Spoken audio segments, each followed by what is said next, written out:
Tapi Berarti step awalnya tetap pakai oh logika. iya, Ya. iya. Setelah ngerti kan rasa, Mas. Nah, melampaui pengertian menuju kepada rasa gitu. Nah, kalau udah rasa kan udah nggak bisa dilogikakan dalam tanda petik ya. Iya. Gimana caranya Mas Dodi untuk nyeritain manisnya gula? Nggak bisa, Mas. Nggak bisa. Nggak bisa. Udah nggak bisa pakai logika tuh gitu. Heeh. Tapi ya udah, kalau Mas Dodi pengen tahu rasanya gula, saya bawain gula gitu kira-kira. Nih, gitu. Dirasain sendiri. Nah, Musa tuh dia ngelihat gula diteliti terus, gula gini, putih, ini. Kamu neliti mulu, cobain deh, gitu lah Mas Dodi. Gitu, kira-kira Iya, lah iya, bahasa harus gampang. praktek gitu ya. Praktek. Ini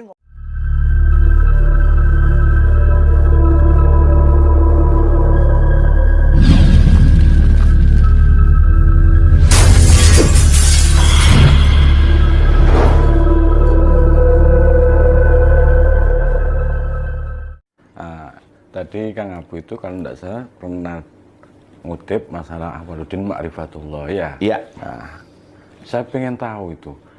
Itu kan awalnya agama harus mengenal Tuhan. Terus langkah-langkah pertama apa yang harus dilakukan? Ya. Ya, Karena kan konteksnya kan sekarang kan kebanyakan kan ritual aja, betul. tapi nggak kena ke esensinya. Betul. Monggo Kang. Oke, gini Mas Dodi, kita harus memahami dulu di situ kata-katanya tuh kan Awaluddin ya. Din itu sebetulnya tidak serta-merta bisa diartikan hanya sebagai agama sih sebetulnya. Bukan hanya sebagai konteks yang namanya agama. Gini, mungkin kita akan sadari dulu dalam beberapa perspektif bahwa agama itu dari kata A dan gamma. A itu tidak, gamma itu kacau, Mas. Tidak kacau. Nggak kacau. Nggak kacau. Nggak kacau. Oke. Jadi kalau Awaluddin, saya mungkin bisa lebih memberikan satu statement bahwa din itu sebetulnya kesadaran sih sebenarnya. Dia tidak berbicara masalah hanya konteks agama yang institusi sih sebetulnya. Makanya awal kesadaranmu adalah makrifat mengenal Sang Maha gitu kira-kira.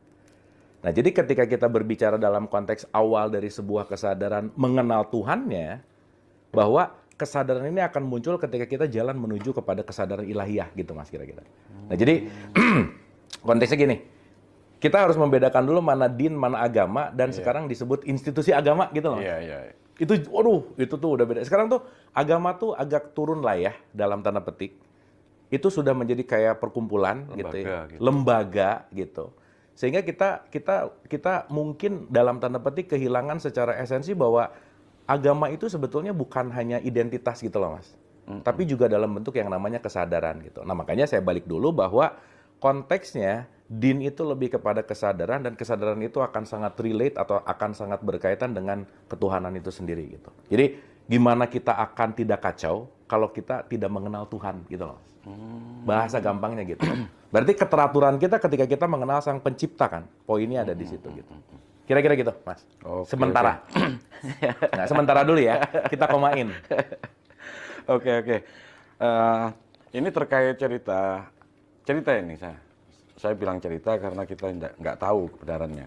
Cerita terkait Nabi Khidir itu yang membunuh seorang anak kecil ya. Ya. Nah, di situ kan gak menarik. Di salah satu sisi itu secara hukum mungkin secara formal kan menyalahi aturan. Gitu. Ya. Ya. Ya. Tapi pada kasus itu kan sepertinya benar beliaunya itu. Ya. Penjelasannya Kang Abu gimana? Iya. Oke. Gini, Mas Dodi. Khidir itu artinya hadir, kehadiran kesadaran, Mas Dodi. Jadi kalau kita bicara bahwa Musa itu adalah critical thinking, yang dia sedang bergumul dengan sebuah kesadaran. Berarti Khidir harus hadir ya, membuat critical thinking Musanya tuh rada oleng. Oh gitu ya. Iya. Karena kalau Khidir hadir tanpa mengolengkan critical thinkingnya Musa nggak akan menembus dinding ilahiyah gitu. Makanya cerita Khidir tuh 3, Mas. Cerita ngebunuh anak kecil tuh cerita nomor 2. Nomor 1 tuh ngebolongin dulu pesawat, kapal. Kapal ya. Nah, itu ada di surat 18, 60 sampai 82 tuh. Nah, gini Mas ceritanya. Oke, contoh ginilah. Musa tuh kan mempertanyakan sesuatu yang logik banget gitu. Sementara kalau kita bicara dalam wilayah perspektif ketuhanan, Tuhan itu kan non-logik, Mas. Iya. Kerasa gitu kira-kira. Maka kenapa si logik penting ketemu sama Khidir? Beyond atau melampaui yang namanya konteks yang namanya Logika. logika. Nah, Saya kalau kita mau bahas detailnya, ini perlu 6 episode Mas, panjang ya. Kalau mau detail satu-satu. Tapi kita ke konklusi aja ya, supaya mudah. Satu Mas, kapal itu adalah kendaraan. Oke. Oke. Begitu kapal adalah kendaraan, itu kapal itu simbol dari fisik. Jadi kita bicara dalam konteks mutasyabihat dan esensinya gitu ya. Oke. Maka kalau kapal ini nggak dibolongin, itu tidak akan ada air yang masuk. Maka kalau kamu tidak membolongi fisikmu dalam tanda petik, kamu nggak akan masuk ke dalam wilayah esensi yang lebih dalam gitu Mas kira-kira. Itu nomor satu dulu. Jadi artinya kapal itu dibolongin, bolong itu agar masuk supaya kita melampaui fisikal. Iya, iya. Itu satu. Nah yang kedua, yang akan sangat membuat kita sulit melampaui itu cuma satu Mas. Khidir ngebunuh anak kecil, bukan anak kecil jebret, bukan. Kalau kamu mau masuk ke wilayah ketuhanan, bunuhlah kekanak-kanakanmu, gitu loh Mas. Bunuhlah kekanak-kanakan. Anak kecil itu bukan anak yang kecil, tapi kekanak-kanakan. Mas Dodi kalau kekanak-kanakan, baperan nggak? Iya dong. Kan anak-anak tuh rebutan kursi, bener nggak? Rebutan bekal. Ini kalau urusan masih kursi ribut, bekal masih ribut, gimana mau ngomongin Tuhan gitu loh. Maka bunuh kekanak-kanakanmu agar kamu dewasa gitu loh Mas. Karena kalau kita masih sifatnya kanak-kanak, sifatnya marahan, bencian, nggak, kan kalau beda ya, anak kanak-kanakan dan kedewasaan kita paham ya. Jadi maksudnya adalah ketika Khidir hadir membunuh anak, itu intinya apa? Kekanak-kanakan di dalam dirimu, bunuh supaya kamu menjadi orang yang dewasa. Dewasa, yang matang ya. Yang matang. Iya, iya. Gitu poinnya. Jadi bukan hidup, nggak gitu. Ya kalau kita ngomongin dari persepsi ini ya. Nah sehingga kita bisa menjadi dewasa kalau kita udah melampaui kekanak-kanakan kita gitu. Nah berarti kan kita harus melampaui fisik nih. Oke. Baru masuk kepada kekanak-kanakan kita dilepasin, sampai akhirnya kan ada, dia minta upah tuh ya, yang terakhir tuh. Iya. Dia nolong kok nggak dikasih upah. Puncak dari kedewasaan adalah melakukan sesuatu tanpa imbalan gitu loh. Ikhlas. Ikhlas. Itu puncak dewasa di situ. Jadi berarti Musa lagi diajarin apa? Ikhlas. Musa kamu jangan kanak-kanak terus dong gitu. Gitu Pak. Gila. Sadis. Simpelnya gitulah kira-kira. Berarti logika untuk masalah ketuhanan itu harus dihilangkan ya? Dilampaui, bukan hilang. Dilampaui. Yes. Karena kalau nggak pakai logika kan kita nggak ngerti. Tapi Berarti step awalnya tetap pakai oh logika. iya. Setelah ngerti kan rasa Mas. Nah, melampaui pengertian menuju kepada rasa gitu. Nah, kalau udah rasa kan udah nggak bisa dilogikakan dalam tanda petik ya. Iya. Gimana caranya Mas Dodi untuk nyeritain manisnya gula? Nggak bisa Mas. Nggak bisa. Nggak bisa. Udah nggak bisa pakai logika tuh gitu. Tapi ya udah. Kalau Mas Dodi pengen tahu rasanya gula, saya bawain gula gitu kira-kira. Nih, gitu. Dirasain sendiri. Nah, Musa tuh dia ngelihat gula diteliti terus, gula gini, putih, ini. Kamu neliti mulu, cobain deh, gitu lah Mas Dodi. Gitu, kira-kira Iya, lah iya, bahasa harus praktek gitu ya. Praktek, ini ngomongin, sama kayak gini lah Mas Dodi, ada orang datang ke pengajian, di pengajian bahas tentang sabar. Pulang udah ngerasa jadi orang sabar belum? Dia baru tahu ilmu sabar. Kalau mau jadi orang sabar gimana caranya? Ketemu orang nyebelin gitu. Ya, praktek langsung. Praktek langsung gitu. Oke. Nah, ketemu orang nyebelin kan harus keluar dimatikan kekanak-kanakannya kan. Nah, Khidir membunuh anak kecil gitu. Kalau untuk yang mungkin motivator atau apa, itu kan sering memunculkan inner child itu harus ada. Apa itu enggak termasuk yang kanak-kanak tadi? Gini, inner child itu kalau kita bicara dalam ranah psikologi, itu luka batin yang diakibatkan dari masa kecil, Mas. Setiap orang pasti punya inner child-nya. Pasti gitu. Dan pasti ada gitu. Tapi poinnya, si inner child ini kan penting untuk dilampaui juga gitu loh, Mas. Oke. Sebenarnya antara apa yang tadi saya ceritain sama inner child, sebenarnya ini di dua kubu yang berbeda sih. Karena inner child itu adalah sesuatu dampak yang kita dapatkan dari pengasuhan gitu kira-kira. Beda konteksnya. Beda konteksnya sebenarnya. Oke. Saya lanjut. Kang Ya. Abu. Khidir oke ya? Oke. Sip. Bisa. Mantap ini. Khidirnya mantap gitu. Iya. Bukan langsung ada sosok fisik anak dibunuh ya, pakai pisau gitu ya. Bukan. Oke. Dan Mas Dodi maaf ya kalau kita ngomongin Khidir Oke, ya. oke. Kan harus ada realitasnya nggak? Iya. Iya, hadir. Iya. Yang hadir, betul nggak? Iya, yang hadir. Hidir terbaik dalam hidup tuh pasangan, Mas. Anak tuh hidir tuh. Hidir. Iya. Dalam tanda petik, Iya. Berarti esensinya kan bisa apa saja. bisa apa saja. Iya. Yang ngebuat kita cepat marah untuk menjadi ikhlas. Kan ya mau nggak mau ya, yang ngebuat kita cepat marah, cepat gimana dan lain-lain kan pasangan sama anak yang paling tinggi itu. Iya. Maka hidirnya kita yang paling terbaik dalam hidup kita, ya pasangan sama anak gitu. Maka mereka dihadirkan supaya kemusaan kita dilepasin supaya kita dewasa gitu, Mas. Oke, oke, oke. Gitu kira-kira. Mind blowing. Gitu. Main lobby. Iya. Oke, dalam konsep tasawuf, kita kan mengenal ada Nur Allah, ada Nur Muhammad, Ya, terus ada Nur Ihsan. ya. Mungkin ini kan agak-agak apa ya, ranahnya agak sulit untuk menjelaskan ini. Kalau bagi saya ini yang awam, mungkin saya mewakili, mungkin yang awam-awam juga ini pemirsa ini. Mungkin Kang Abu bisa menjelaskan meskipun ya sedikit-sedikit aja yang poin-poinnya gitu. Simpelnya aja ya. Iya. Gini. Oke. Ada Nurullah, Nur Muhammad sama Nur Insan gitu kan. Gini, Mas. Kalau kita bicara ini saya mencoba semudah mungkin, sesimpel mungkin supaya kita teraplikasi gitu ya, kira-kira. Kayaknya kita harus bicara dulu dari Nur Muhammad dulu sih, Mas. Ini penting banget nih untuk kita ngertiin gitu. Ya, karena kalau kita nggak ngerti Nur Muhammad itu apa, kita akan sulit bicara dari Nur Insannya dulu gitu. Oke.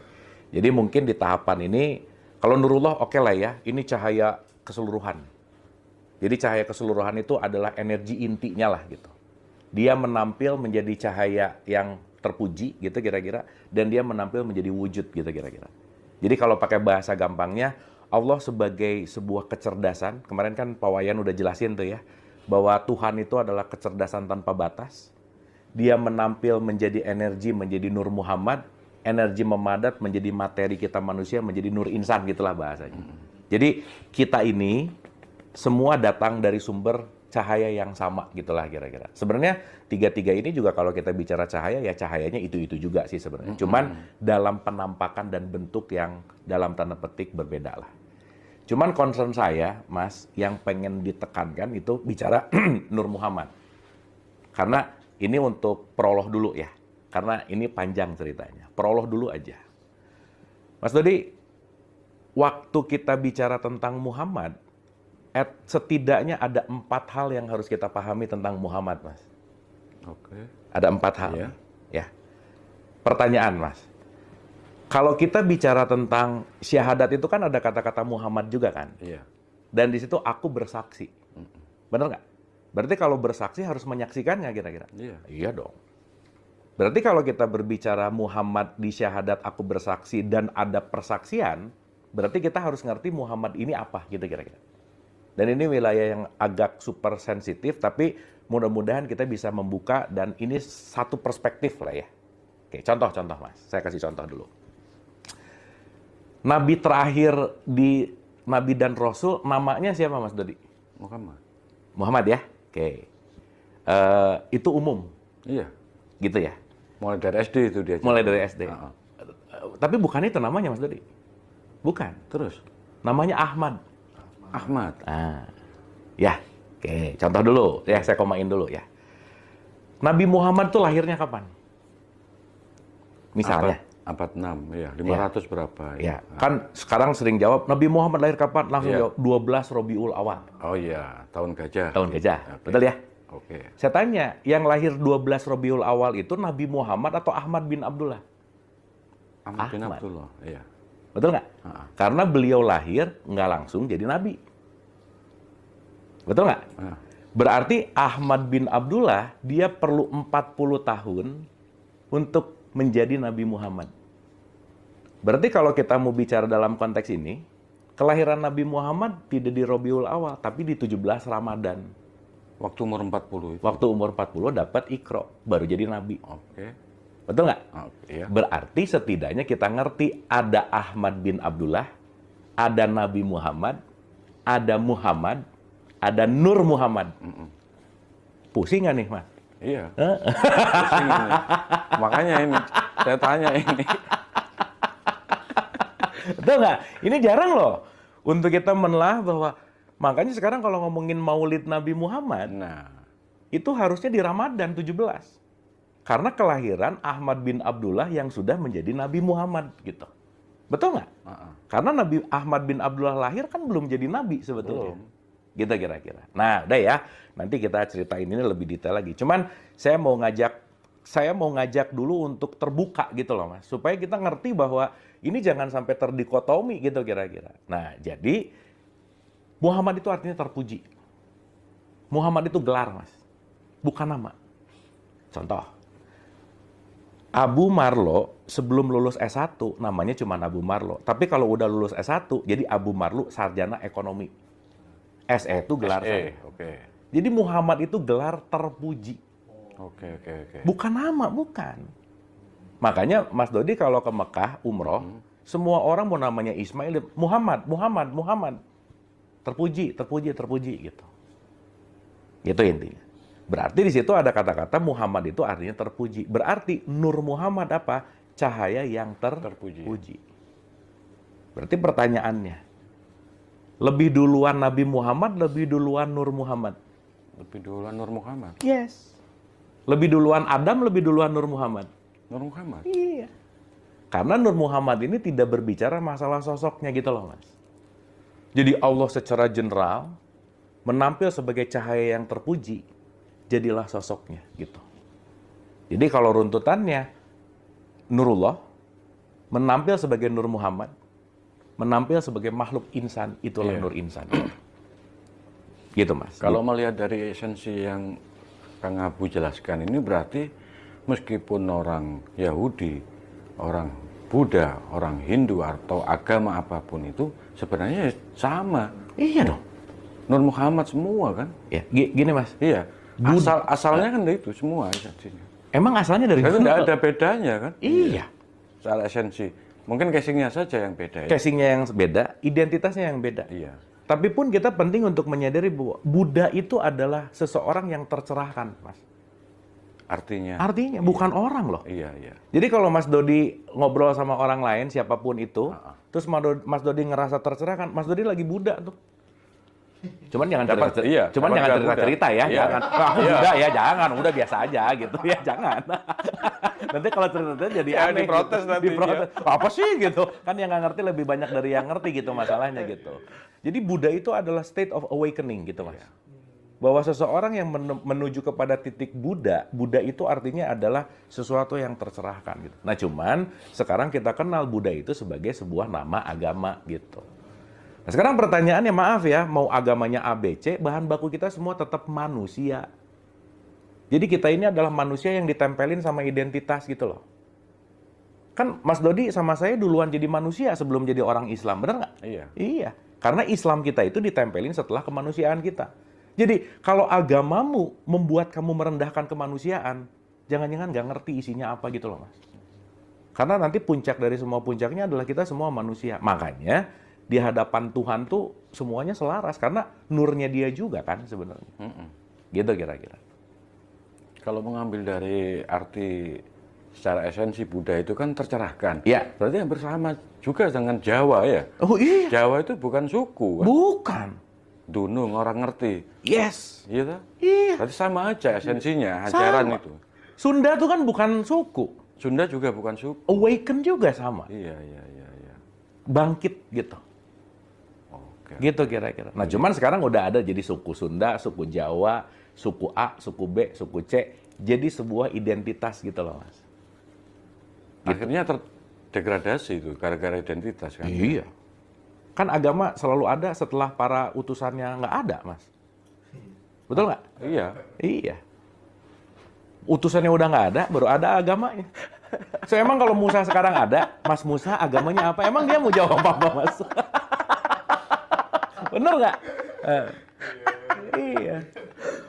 Gitu. Jadi yang bikin perkumpulan, yang bikin geng tuh setelahnya. Pengikutnya. Maka semua yang bikin chaos, itu pasti Pengikutnya. Fix. Gitu. Pasti pengikutnya. Iya, setuju. Karena pemimpin-pemimpinnya tuh biasanya santai aja gitu. Kroco-kroconya yang ribut gitu biasanya. Iya. Itu di Quran ada, Mas, di surat 23 ayat 52 bahwa pengikut-pengikutnya yang akan membuat sesuatu hal yang chaos gitu. Ya. Nanti kita lihat itu buka Al-Quran, nanti Sip. kita cek nanti ya.